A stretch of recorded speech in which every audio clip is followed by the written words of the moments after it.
Je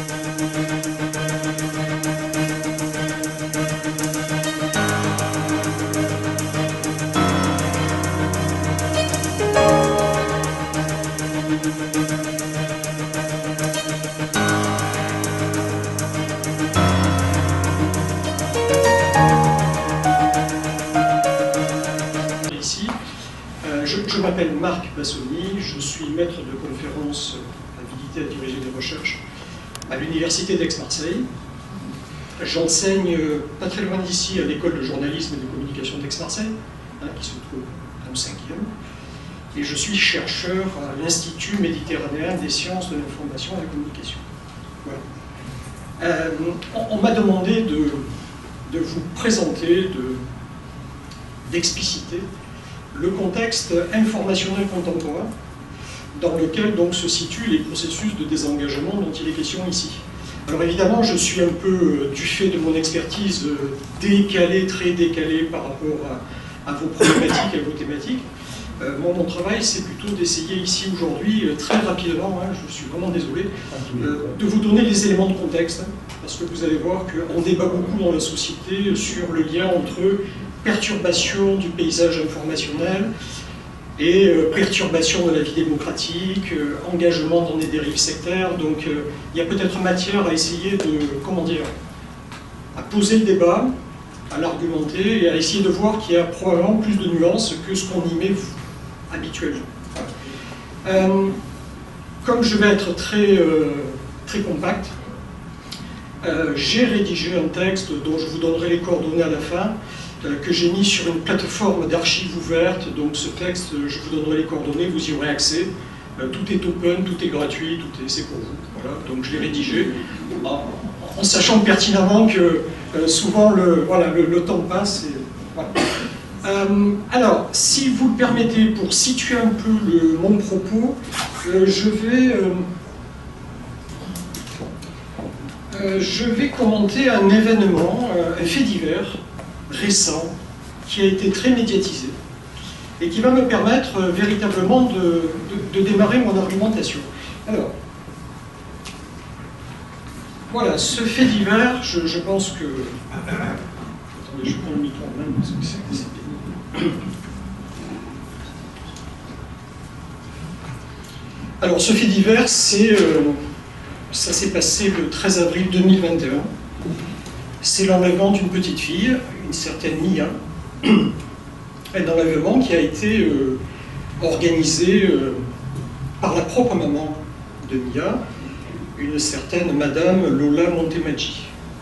Alors, pour ceux qui auront oublié le contexte, je vais rapidement le resituer parce qu'on est au cœur de mes questions informationnelles. En décembre 2020, par décision de justice, cette petite fille, Mia, est retirée de la garde de sa maman, placée auprès de sa grand-mère maternelle, me semble-t-il, si je ne dis pas de bêtises, on est dans les Vosges, je crois. La maman, Lola Montemaggi, qui a 28 ans, vit très mal cette décision de justice, vit cela comme une injustice, une violence faite à sa situation familiale. Cette maman, qui était déjà dans un contexte de précarisation sociale très avancé, se met à développer de l'aigreur, de la colère, de la haine à l'endroit de la justice et des institutions en général. Et donc évidemment, elle va sur les réseaux sociaux, elle va sur des boucles Telegram pour confier son malaise, sa douleur, etc.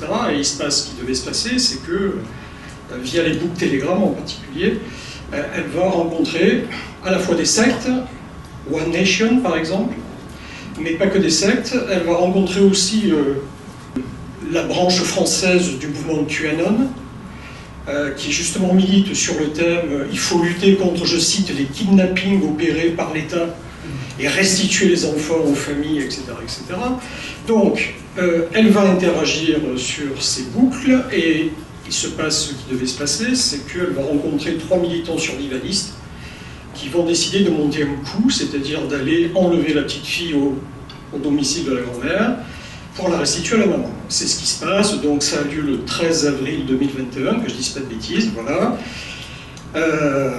Et 5 jours plus tard, la maman et la petite fille sont retrouvées en Suisse, la maman et la petite fille est replacée, la maman donc est arrêtée. Et ce que je dois préciser, c'est important pour la suite de mon propos, c'est que les 3 militants survivalistes qui ont fait le coup, hein, l'enlèvement, ce sont des gens qui étaient en contact avec un certain Rémi Daillé. Je ne sais pas si ça vous parle, mais Rémi Daillé, ça fait partie des grandes figures du complotisme francophone. À l'époque des faits, ce monsieur vivait en Asie, en Malaisie, je crois, si je ne dis pas de bêtises. Et depuis la Malaisie, donc, il cultivait ses réseaux survivalistes, QAnon, et il avait pour propos de renverser à terme la République. Donc il était dans une posture de coup d'État, donc quelqu'un de très radicalisé. Et quand la police met la main sur Lola Montemaggi, un arrêt international, enfin, comment on appelle ça en droit, je ne sais plus, va être émis à l'endroit de ce Rémi Daillé. Donc, ce qui est intéressant dans ce fait divers-là, si vous voulez, c'est qu'on a toutes les questions qui gravitent autour de notre affaire, à savoir en quoi et comment le système informationnel serait-il responsable de la dérive sectaire de Lola Montemaggi, confère son approche de One Nation, et en quoi et comment ce paysage informationnel serait-il responsable de la constitution de discours qu'on appelle nous des contre-narrations, qui sont des discours de sécession à l'endroit de la démocratie. Donc vous voyez, il y a à la fois des enjeux micro-individuels, des enjeux macro-sociaux, et donc chaque fois le point commun c'est le système informationnel est là convoqué comme étant en quelque sorte en position d'accusé. Donc là il y a un souci, et il y a eu tout un débat, et c'est par rapport à ce débat que je vous propose un petit peu d'essayer de mettre de l'ordre, si tant est qu'on le puisse.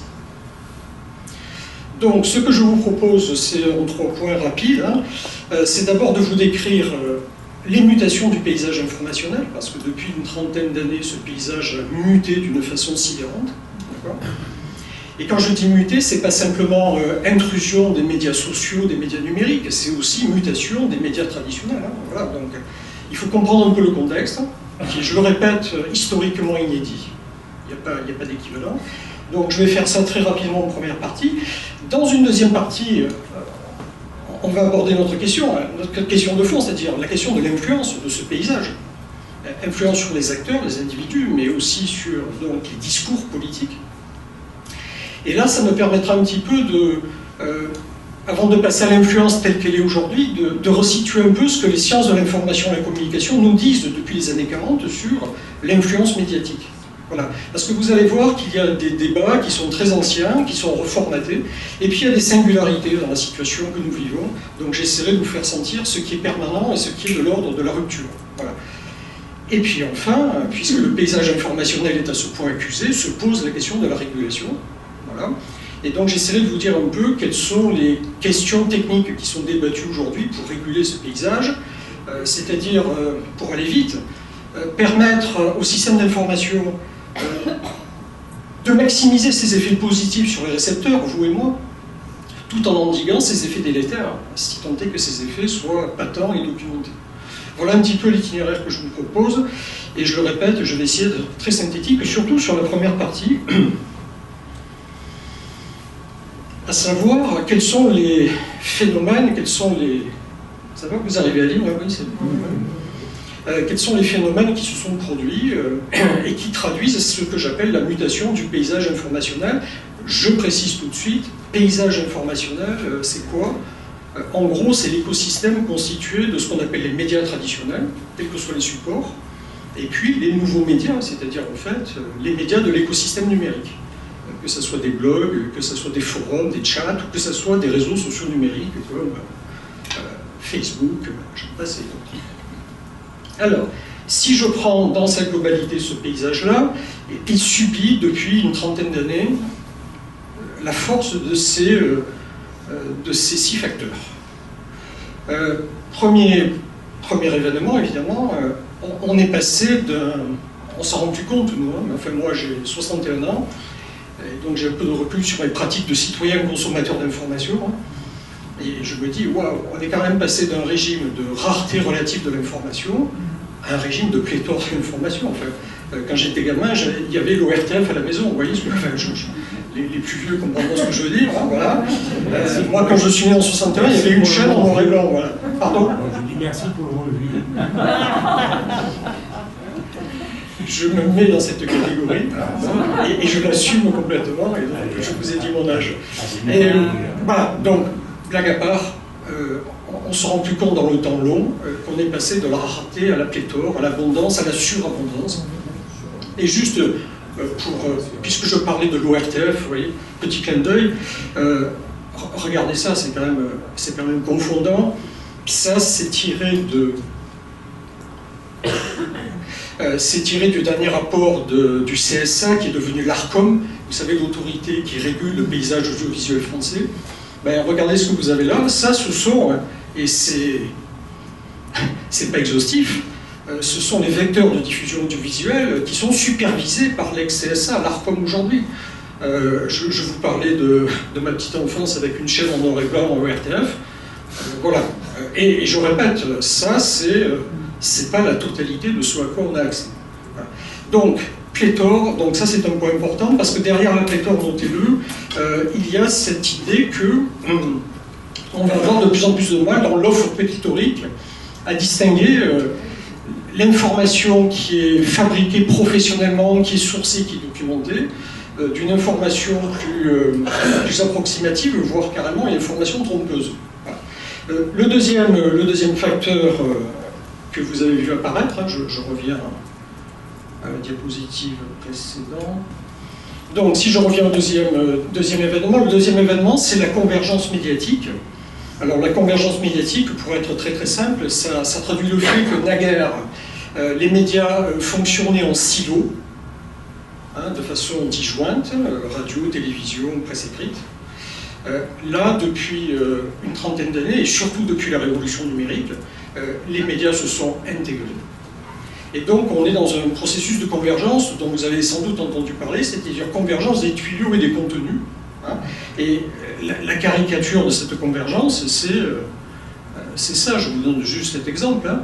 C'est le mariage récent d'un poids lourd des télécoms aux États-Unis, AT&T, American Telegraph and Telephone, qui se marie avec un poids lourd de la communication médiatique qui s'appelle le groupe Time Warner. Et ce mariage-là crée un grand groupe multimédia dont la vocation est on va y venir, hein, de tenter de contrebalancer l'influence des géants du numérique. Parce que ça fait partie évidemment de notre paysage informationnel. La troisième tendance que vous avez à l'œuvre, c'est la tendance de l'interactivité croissante avec les publics, c'est-à-dire l'idée que dans ce monde médiatique numérisé, ce qui est très important, c'est les traces que vous et moi nous laissons à l'occasion de nos balades dans l'espace numérique. Ces traces sont monétisées, d'accord ? Et ces traces permettent aux acteurs médiatiques de connaître en temps réel nos attentes, nos besoins, de les anticiper, et donc d'être en permanence à l'écoute de la demande labile des consommateurs d'informations. Et donc il y a un renversement de problématiques. Dans le système ancien, c'était l'offre d'informations qui faisait la demande. Dans le système contemporain, c'est l'inverse. C'est notre demande collective qui, en quelque sorte, entraîne comme ça cette course folle à l'offre d'informations différenciées. L'autre processus qui intervient, c'est le processus de renforcement de la tendance à l'hybridation des contenus. Alors, pour être très très simple, c'est l'idée que dans ce monde intégré, multimédia, il y a de plus en plus de logiques de différenciation d'offres de contenu qui s'opèrent par l'hybridation de supports et de contenus. L'exemple que j'ai en tête classiquement, hein, c'est l'exemple de ce qu'on appelle l'infotainment. Ça a été inventé aux États-Unis dans les années 50, ça se développe massivement aujourd'hui. Ce sont ces fameux programmes d'information qui mixent de l'information pure et du divertissement. Infotainment. Information, entertainment. Voilà, ça c'est un hybride. Et donc, je me permets de citer ça parce que souvent, quand on dit hybridation, on dit « Ah oui, mais ça, c'est les réseaux sociaux qui mélangent à la fois des contenus médiatiques et des contenus fabriqués par les internautes. » Oui, c'est une autre forme d'hybridation, mais elle n'est pas spécifique au monde des réseaux sociaux. D'accord ? Autre processus qui apparaît,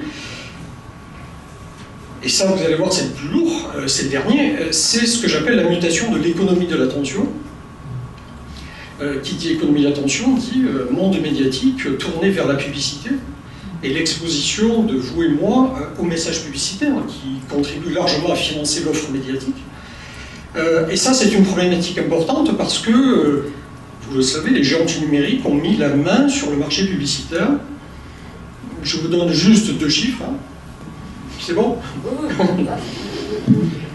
Voilà, ça c'est un chiffre juste sur le marché publicitaire français, hein, tiré de l'ARCOM, l'ex-CSA, décembre 2021.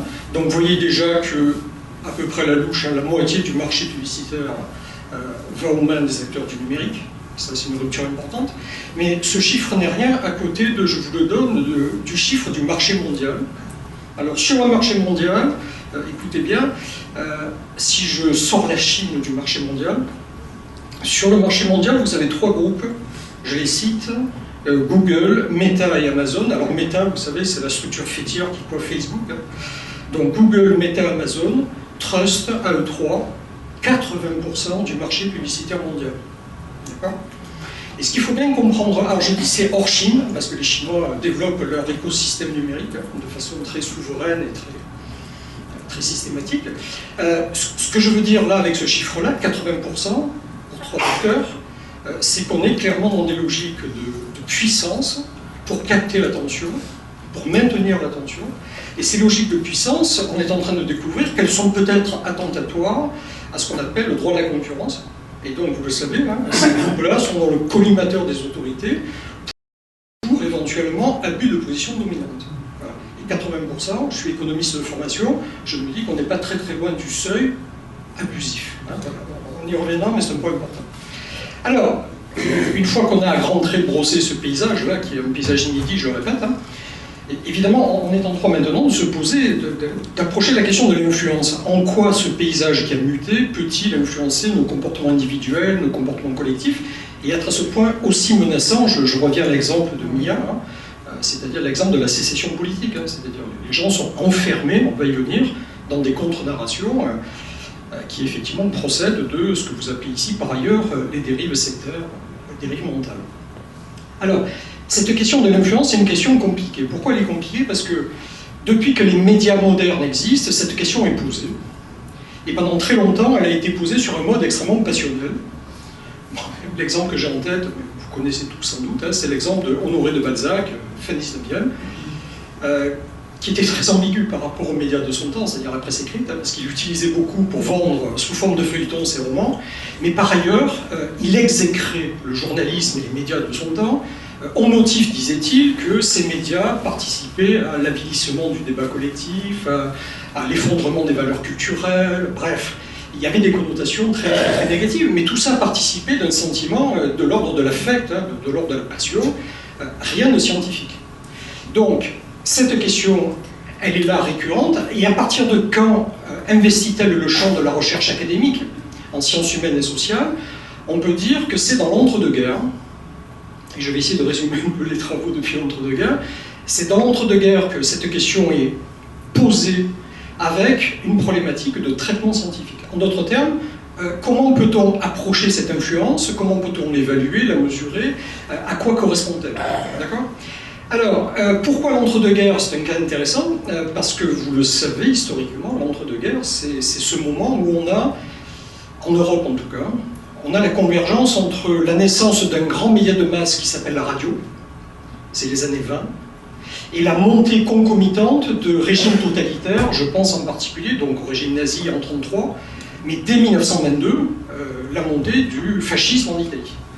Et à cette époque-là, toujours en termes de passion, s'impose le modèle de l'influence médiatique qu'on appelle le modèle de la seringue hypodermique. Alors je ne sais pas si vous avez entendu parler de ça, c'est cette idée très métaphorique, hein, la seringue hypodermique, cette idée selon laquelle les grands médias de masse, la radio, plus tard la télé, auront la capacité, par le truchement de la propagande, d'injecter dans le cerveau des individus, lesquels sont réputés totalement passifs, hein, d'injecter dans le cerveau des idées prémâchées, lesquelles idées seraient susceptibles d'infléchir les valeurs, les comportements des actions.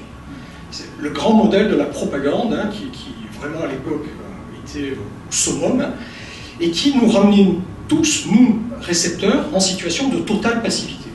Et donc la recherche va se saisir de ça pour déconstruire ce modèle, qui n'est pas un modèle scientifique du tout, hein, c'est un fantasme, la seringue hypodermique. Si ça vous intéresse, je vous donnerai des travaux d'historiens qui ont montré en quoi et comment les nazis qui croyaient utiliser la radio de façon efficace se sont complètement plantés sur l'efficacité de la radio. Hein. Donc il y a des travaux remarquables qui ont été faits depuis 10 ans là-dessus. Donc on déconstruit ce modèle fantasmatique pour avoir une approche qui soit scientifiquement fondée. Alors cette approche scientifiquement fondée, elle va petit à petit mettre en exergue, sur la question de l'influence, elle va mettre en exergue 3 facteurs que je vais rapidement citer, et je répète, je vous renverrai au texte que j'écris si ça vous intéresse. Voilà, je ne vais pas vous embêter avec ça, mais je crois que c'est important pour comprendre un peu nos débats contemporains. Ces 3 facteurs, quels sont-ils? Il y en a 2 qui apparaissent ici à l'écran. Quand on parle de l'influence des médias, le premier facteur à prendre en compte, c'est ce qu'on appelle l'intention de l'émetteur des messages, c'est-à-dire des médias. D'accord? Ont-ils pas une intention manifeste? Et on croise ce premier facteur de l'intentionnalité de l'émetteur, on le croise avec le deuxième facteur important, qui est le facteur de la conscience ou de la non-conscience des récepteurs, qui sont exposés aux messages médiatiques. Les récepteurs, c'est vous et moi, les publics. D'accord ? Et déjà, quand on croise ces 2 premiers critères-là, on obtient une première cartographie des modalités d'influence, hein, sur laquelle je vais revenir. Et puis, il y a un troisième facteur qui n'apparaît pas ici, mais que je vais commenter rapidement, c'est qu'au-delà de l'intention et de la conscience des récepteurs, se pose la question du contexte social dans lequel la réception de l'information s'effectue. Parce qu'on sait maintenant depuis, en gros, de façon documentée depuis les années 50, que vous et moi, quand on reçoit de l'information, eh bien, on ne reçoit pas ça de façon isolée, de façon autistique. Hein. La réception se fait toujours et partout dans un contexte socio-culturel particulier. Et la réception est aussi affaire d'interaction avec les autres, en termes de décryptage, d'interprétation, de calage. Hein, voilà. Alors, les 3 mots-clés qui apparaissent ici, ils sont intéressants, c'est le mot manipulation, bon, celui-là je pense qu'il va de soi, le mot persuasion, sur lequel je vais revenir, et puis le mot imprégnation, peut-être que celui-là vous est moins familier. Regardez, là, il y a imprégnation en sciences de l'information et de la communication, quand sans qu'il y ait d'intention manifeste de l'émetteur, eh bien, il y a un impact sur le récepteur. Pour aller vite, là, ce que j'ai en tête, c'est les travaux canoniques dans les années 60 aux États-Unis, les travaux de George Gardner sur la télévision et la violence télévisuelle. Les images de violence à la télévision, Gardner se posait la question, le fait de répéter des images violentes à l'occasion de la couverture de faits divers violents, est-ce que c'était neutre sur la réception des publics aux États-Unis? Et ce qu'il a pu montrer, c'est que l'exposition répétée à ces images-là mettait dans la tête des individus des représentations d'une violence symbolique dans la société qui allait très au-delà de ce que les statistiques de la criminologie pouvaient documenter. Et donc c'était performatif au sens où les gens se croyaient vivre dans un monde infiniment plus violent que le monde effectif dans lequel ils évoluaient. Voilà, la performativité du discours, c'est ça, c'est l'idée qu'une image impacte des comportements et donc a des effets réels dans la réalité constatée. Voilà. Ça, c'est cultivation process, au sens de Gardner. Hein.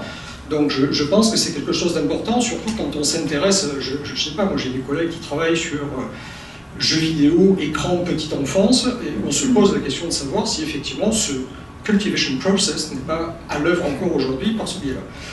Alors, moi je voudrais juste éclairer par rapport à la question du paysage informationnel la problématique de la persuasion, parce qu'elle me semble importante pour notre affaire là du jour, parce que quand on parle persuasion dans le champ médiatique aujourd'hui, on n'est pas du tout dans l'idée que les médias disent aux récepteurs, vous et moi, ce qu'il faut penser. C'est pas comme ça que ça marche, ça c'était le fantasme hitlérien, mais dans les démocraties ça fonctionne pas comme ça. Non, la persuasion médiatisée, elle va passer par 2 canaux différents, un peu plus subtils, 2 canaux qu'on appelle, dans le jargon des sciences de l'information, l'effet d'agenda et l'effet de cadrage. Voilà. Je voudrais juste définir ces 2 effets d'influence persuasive, parce qu'on va les retrouver via les réseaux sociaux. Alors, l'effet d'agenda, c'est quoi? L'effet d'agenda, c'est tout simplement cette puissance qu'auraient les médias à un moment donné du temps à perturber l'agenda de nos préoccupations collectives. C'est-à-dire, brutalement, il y a une question qui s'impose là, en tête de gondole dans nos préoccupations, et à contrario, des questions qui sont évacuées. Pour vous faire sentir ça, je vous donne juste cet exemple. Il y en a des milliers, mais celui-là me semble intéressant. Voilà. Vous connaissez tous cette photo terrible. C'est la photo du petit Elan. Alors c'est une photo qui est prise sur une côte turque au moment des grandes vagues migratoires dans l'est de la Méditerranée. Nous sommes en 2014-2015. La photo date de début septembre 2015, prise par un photographe d'une agence de presse turque qui s'appelle Dogan News. Le petit Elan est là, mort sur la plage. Sachez que cette photo-là, sitôt mise sur le site de Dogan News, elle sera reprise par tous les médias européens. Je parle de ce que je connais parce qu'on a fait une veille en Europe là-dessus. Tous les médias, à quelques exceptions près. Et ce qu'il faut savoir, c'est que cette photo, par sa force évocatrice, elle a eu un tel impact dans l'opinion publique qu'elle a modifié l'agenda des politiques publiques. Et j'en veux pour preuve que, vous le savez sans doute, en Allemagne, à ce moment-là, le gouvernement d'Angela Merkel a décidé d'ouvrir largement les vannes à l'immigration, donc de ces migrants qui venaient de l'Est de la Méditerranée. Voilà, je ne rentre pas après sur le débat qui s'est produit en Allemagne, mais en tout cas, ça veut dire que le seul fait de mettre une image de ce type en tête de gondole, à un moment donné du temps, modifie complètement nos perceptions collectives de, j'allais dire, de nos priorités de l'instant. Voilà. La question migratoire, elle était prégnante depuis plus d'un an, et là, brutalement, hop, elle devient incontournable. Okay, donc ça, c'est l'effet d'agenda. Donc ça, c'est une forme de persuasion médiatisée qui est très importante. Le deuxième effet, c'est l'effet de cadrage. L'effet de cadrage, c'est cette idée qu'une information médiatisée, elle est toujours cadrée, c'est-à-dire elle est toujours présentée selon un angle qu'on appelle un angle journalistique, qui met en exergue un aspect particulier de l'information donnée. Alors, pour vous sensibiliser à cette notion de cadrage, là aussi, je vais utiliser une image, hein, c'est plus simple. C'est plus parlant. Alors, cette notion de cadrage, je vais juste vous l'expliciter au travers de cette photo, qui est une grande photo du photojournalisme. Vous l'avez peut-être vue, hein, voilà, parce qu'elle a beaucoup circulé. C'est la célèbre photo de Kevin Carter, qui a été pour lui un cadeau empoisonné, parce qu'elle lui a valu le prix Pulitzer du photojournalisme. Mais la polémique qu'elle a suscitée a été tellement violente que Carter s'est malheureusement suicidé en juillet 1994. Alors, je vous explique le contexte de la photo, vous allez comprendre la notion de cadrage. Parce que ce qui est fait sur une photo est fait sur l'information.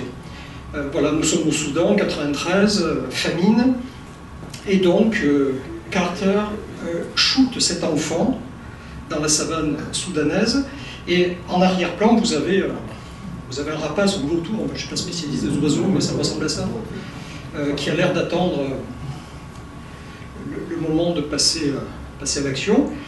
Et donc, la photo telle qu'elle a été diffusée par le New York Times, hein, NYT, New York Times. Donc, elle a été mise en une, très commentée, et donc, prix Pulitzer en avril 1994. Hein. Prix Pulitzer, pour le journalisme en général, c'est le Graal, hein, c'est le Nobel du journalisme, si vous voulez, et la catégorie photojournaliste. Sauf que, je répète, cadeau empoisonné, puisque Kevin Carter va être accusé d'être, je cite, un charognard de l'homme fou, c'est-à-dire qui s'est contenté passivement de photographier ça, sans intervenir pour, disait-on, sauver ou préserver le petit enfant. Voilà. Il y avait péril imminent, hein, comme on dit en droit, et le journaliste s'est préoccupé un peu de sa carrière, voilà, disait-on dans la polémique, et il a fait abstraction de tout le reste. C'est là que les choses sont trompeuses, parce qu'en fait, Carter a décidé, pour attirer l'attention du public sur le drame que vit ce petit enfant, il a décidé d'utiliser ce qu'on appelle un plan serré.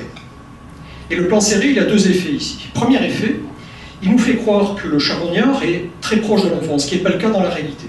Sur un plan large, on voit que l'oiseau est très très loin et ne menace en rien de façon imminente l'enfant. Donc premier effet d'optique. Mais surtout, ce qu'on ne voit pas dans le plan serré, c'est ce qui est normalement à gauche de la photo. Et à gauche, il y a quoi? Il y a une colonne d'adultes qui font la queue pour obtenir des rations alimentaires auprès des organisations de secours aux personnes en détresse. un fonds onusien, d'aide alimentaire, que sais-je. Et le petit enfant qui est là, il est à quelques mètres de sa maman, qui est dans la colonne des gens qui attendent de recevoir pitance. Voilà l'idée. Et donc, le choix de cadrage que fait Carter, c'est pas de cadrer la scène lato sensu pour montrer le dispositif de distribution alimentaire, c'est pas ça qui le préoccupe. Lui, ce qui le préoccupe, c'est de dire à nous, Européens, à nous, Américains, regardez ce qui se passe au Soudan, et la symbolique du drame, c'est ce petit enfant. Vous voyez ce que je veux dire? Voilà, le fait de cadrer l'information, c'est de lui donner une signification qui ne va pas être neutre pour nous, les récepteurs d'information. D'accord? Voilà. Et en cela, effectivement, l'information a une dimension persuasive. Vous avez vu, donc, la question de l'influence, c'est à la fois la question de l'intention de l'émetteur, la question de la conscience du ou des récepteurs, mais c'est aussi et surtout, je le disais, la question du contexte.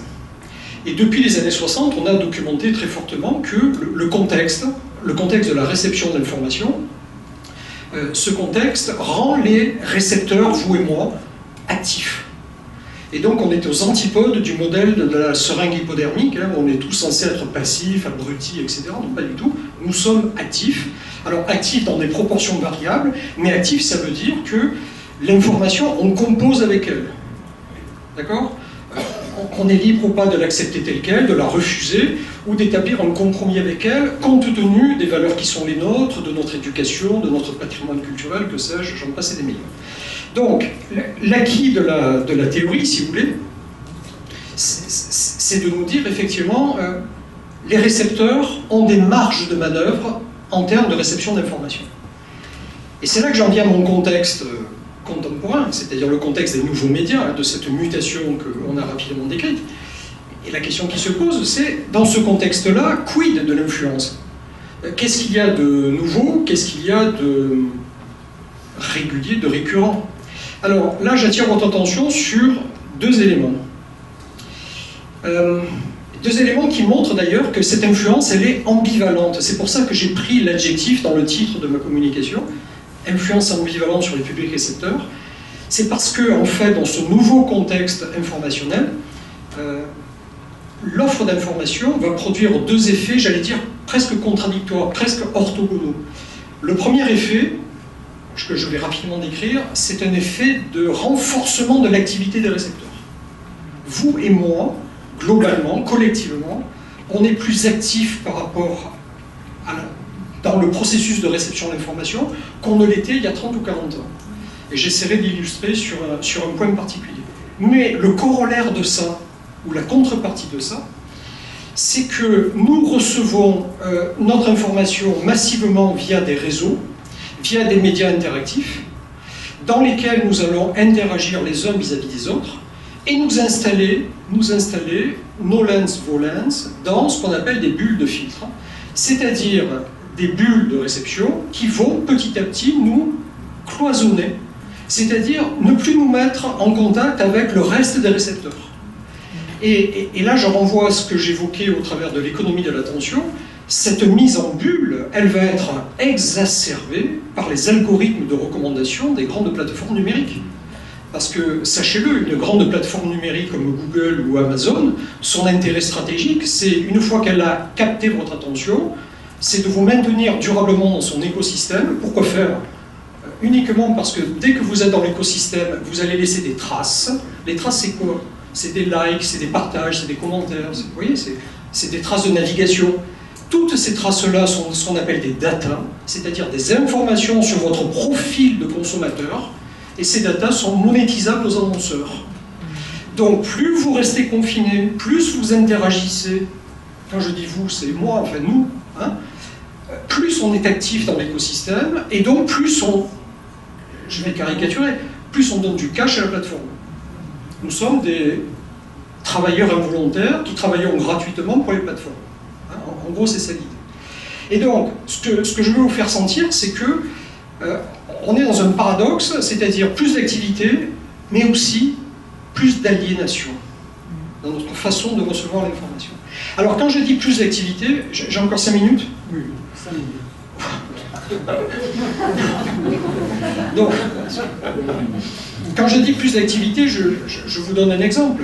Je parlais d'effet de cadrage, d'effet d'agenda. c'est vrai qu'on a bon ton de fustiger les réseaux sociaux, mais il y a des cas où les usages des réseaux sociaux sont démocratiquement très satisfaisants. Regardez ce qui s'est passé après le hashtag MeToo. Le hashtag MeToo, il n'est pas né dans les médias mainstream, hein, il est né sur les réseaux. Force est de constater depuis 2017, depuis que le hashtag s'est imposé à l'échelle mondiale, les médias mainstream se sont accaparés de la problématique des violences faites aux femmes, et on a des traitements aujourd'hui informationnels qu'on n'avait jamais connus depuis lors. Donc il y a bien eu, dans et par la mobilisation via les réseaux, quelque chose qui relève d'un plus démocratique, incontestable. Autre exemple, là c'est sur la question de l'agenda, donc vous voyez, le hashtag MeToo met à l'agenda brutalement cette problématique-là. En termes de cadrage, d'effet de cadrage, regardez ce qui s'est passé en France au moment du mouvement des Gilets jaunes, novembre 2018, quand ça démarre. Moi je me souviens, à l'école de journalisme, on faisait de la veille sur la couverture que faisaient les médias traditionnels du mouvement. Je peux vous dire que les premiers mois, les médias traditionnels étaient complètement désemparés face à ce mouvement social qui était, j'allais dire, d'un type nouveau, inédit, qui ne rentrait pas dans les cases du mouvement social traditionnel. Donc on interviewait toujours les mêmes personnes qui n'avaient rien à dire, parce que je pense aux syndicats au début. En fait, mais c'est normal, parce que les syndicats ne pilotaient pas cette affaire-là, ils étaient à la remorque au début, et ils tentaient de plaquer là-dessus, sur cette dynamique collective, quelque chose, mais qui était à mille lieues de ce qui se passait effectivement. Et donc, comment les médias mainstream ont-ils pu enfin mettre leurs pieds dans la couverture médiatique de cette affaire-là, en utilisant ce qui procédait du terrain, c'est-à-dire, par exemple, les Facebook Live, c'est-à-dire des couvertures de terrain du mouvement, depuis l'intérieur du mouvement, pour donner des angles à des journalistes, mais des angles qui étaient insoupçonnés. Et donc, vous voyez en quoi et comment, ce que j'appelle l'activité là des récepteurs, cette activité s'est fortement accrue, à la fois sur le plan de l'agenda, mais également sur le plan des cadrages.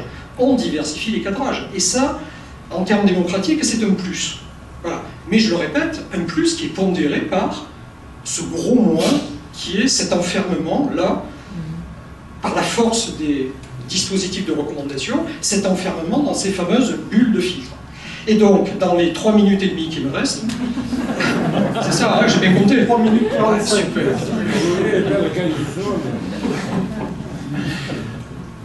Vous me torturez là. On est très dur, c'est très spartiate. Bon, alors, juste, et là encore je renverrai au texte, hein, comme ça. Une fois qu'on dit ça, c'est-à-dire il y a des effets ambivalents, hein, des plus et des moins. La démocratie voudrait bien maximiser les plus et endiguer les moins, hein, pour résumer. On dit comment faire? Ah, 3 solutions techniques qui sont débattues aujourd'hui, que vous croisez, dont vous entendez parler rapidement. Responsabiliser les gens du numérique, développer la culture du fact-checking ou renforcer l'esprit critique. Hein. Ce matin, j'entendais parler d'éducation média, on y est. Ce que je voulais simplement vous dire, c'est que ces solutions techniques, elles ont une utilité, mais croire que on va éradiquer les effets délétères uniquement en mobilisant ces outils-là, c'est se tromper radicalement. Parce que, en fait, le point de vue qui est le mien, c'est aujourd'hui, dans la situation qui est la nôtre en termes de crise démocratique, les médias, le paysage médiatique, ne crée pas ces processus de sécession, de quasi-sécession. La cause fondamentale, elle est ailleurs. Elle est essentiellement politique, et quand je dis politique, c'est au sens étymologique du terme. C'est-à-dire le problème clé depuis une trentaine d'années dans nos démocraties, nos vieilles démocraties, c'est cette espèce de délitement de cette institution invisible qu'on appelle la confiance. La confiance interindividuelle et la confiance collective dans les institutions. Cette érosion-là, c'est la cause fondamentale de ce que le paysage informationnel révèle, mais de façon déformante. Et donc là, à mon avis, il ne faut pas confondre la cause et l'effet. D'accord ? Le paysage informationnel, plus miroir que creuser des processus dont j'ai parlé au tout début. Alors, 2 mots de commentaire dans la minute qui reste sur ces 3 dispositifs. Donc, responsabiliser les gens du numérique. Là, je fais référence à ce que l'Europe vient d'adopter, c'était en avril 2022. Bruxelles a pondu, c'est attendu depuis longtemps, le Digital Services Act, DSA en français, qui est le texte qui va poser une obligation de moyens aux grandes plateformes numériques pour modérer leur contenu. obligation de moyens et non pas obligation de résultats. C'est-à-dire on ne transforme pas les plateformes en censeurs susceptibles de porter atteinte à la liberté d'expression. Mais on les oblige de modérer mieux qu'ils ne font les contenus mis à disposition. Et l'idée du Digital Services Act de Bruxelles, c'est de dire régulièrement, les services de la Commission vont auditer les moyens mis par les plateformes dans la politique de modération, et si d'aventure ces moyens sont réputés insuffisants, les plateformes seront soumises à l'amende, 6% du chiffre d'affaires mondial, voire exclues du marché de l'Union européenne. Frances Haugen, qui est la lanceuse d'alerte Facebook, dont vous avez tous entendu parler, Frances Haugen dit « Il est important que les États-Unis se saisissent du même texte pour que la pression devienne planétaire. » Alors planétaire hors Chine, je précise, mais bon, ça serait déjà bien que Européens, Américains aient les mêmes standards d'obligation de moyens pesant sur les plateformes pour essayer de, premier aspect, responsabiliser les géants du numérique. La Russie est inclue. Oui.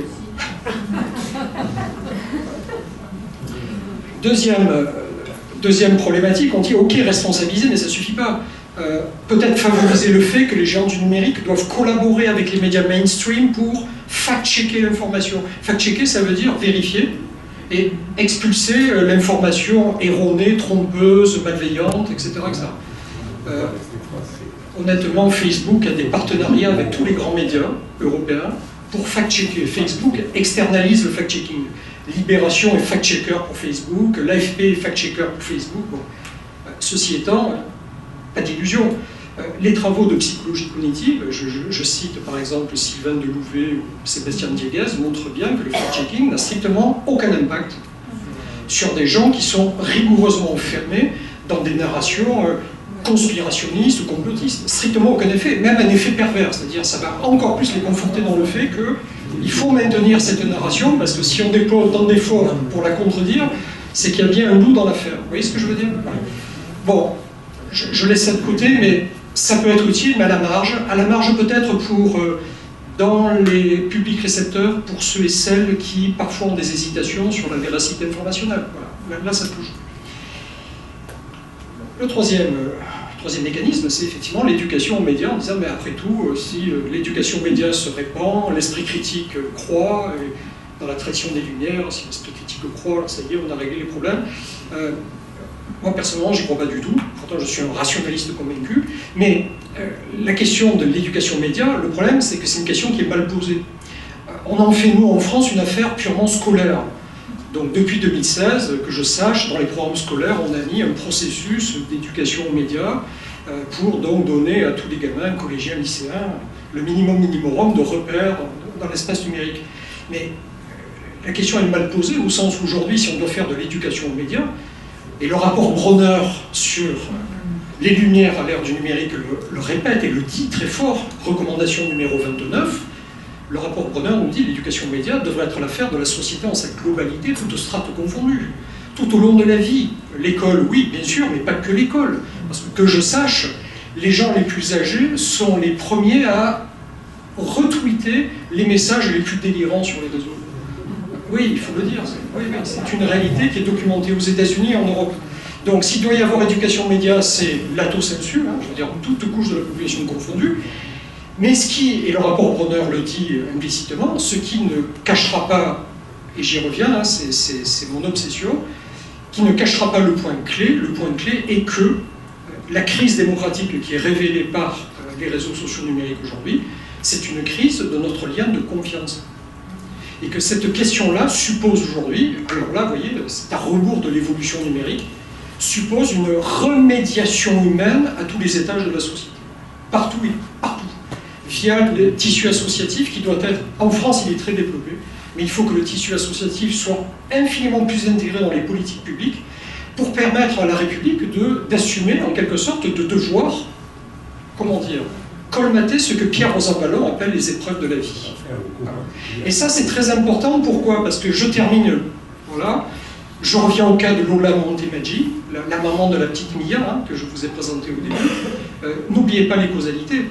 Lola Montemaggi, avant cette affaire douloureuse de l'enlèvement de Mia, elle a un parcours de 10 ans de désocialisation sociale, économique, affective, personnelle. Et au terme de ce parcours de désocialisation où il n'a plus de lien avec qui que ce soit, survient cet événement qui l'a fait basculer dans ce délire conspirationniste, mais cause et effet ne doivent pas être inversés. Voilà, c'est simplement ça que je voulais vous dire.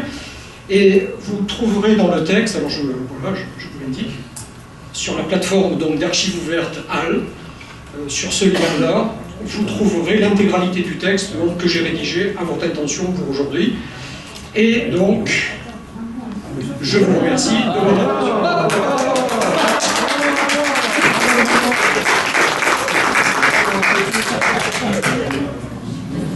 Ceux qui sacrifient autant seront dévorés par l'OTAN. Merci. Non, c'est vous avez été sacrifiés. Et c'est nous qui allons être dévorés. C'est du halal, ça. Oui. Bon, on peut peut-être prendre une ou deux questions. Une ou deux questions et... alors, madame, oui. Est-ce que, monsieur, une secte à vocation transhumaniste pourrait s'introduire grâce au système numérique, et est-ce que ça aurait pu être favorisé par tout le télétravail qu'il y a eu pendant la pandémie? La réponse, elle est clairement oui. Clairement oui. Et il y a même aujourd'hui, parmi ceux qui surveillent la communication de certaines sectes, il y a des traces documentées, effectivement, de ce genre d'intrusion du transhumanisme dans les espaces collaboratifs de travail. Bien sûr. Vous pouvez expliquer pour Non, les mais personnes ce qu'est le transhumanisme? Oui, vous savez, le transhumanisme, c'est ce délire libertarien aux États-Unis qui consiste à, mais c'est vieux ça en fait, hein, c'est pas né avec le numérique, c'est exacerbé avec le numérique, cette idée que, en gros, le progrès technique va nous augmenter anthropologiquement, pour nous permettre de rester jeunes plus longtemps, pour nous permettre de performer plus longtemps, et certains, dans le délire absolu, se disent, mais on pourrait aussi imaginer que la technique nous permette d'accéder à l'éternité. Voilà. Donc, quand je dis technique, c'est avec un grand T, c'est générique, mais dans la technique, il y a les dispositifs numériques, qui sont une incarnation aujourd'hui des potentialités infinies de la technique. Donc oui, la réponse, elle est clairement oui. On va le faire avec les